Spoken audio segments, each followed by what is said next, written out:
क्या सिर्फ मेन ही था जिसको ये नहीं पता था कि वुल्वरीन्स अपनी जान बचाने में उस्ताद होते हैं?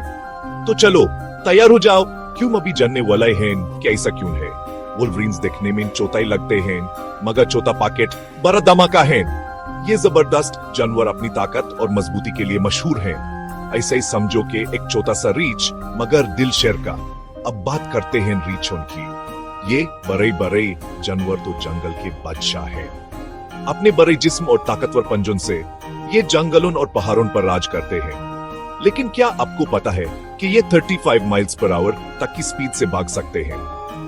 क्या स्पीड है बाय? तो बाय, अगर इनका मुकाबला हो तो कौन जीतेगा? पर बाय, ये इतना आसान नहीं है।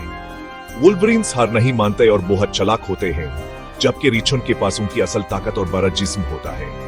ये तो कुदरत का अजीब ही ताकत का खेल है। आखिर में कुदरत के मैदान में कोई एक ही जीतने वाला नहीं होता। असल चीज तो जंगल में जिंदा रहना और एक दूसरे की इज्जत करना है। आप किसकी तरफ हैं? नीचे कमेंट्स में हमें जरूर बताना।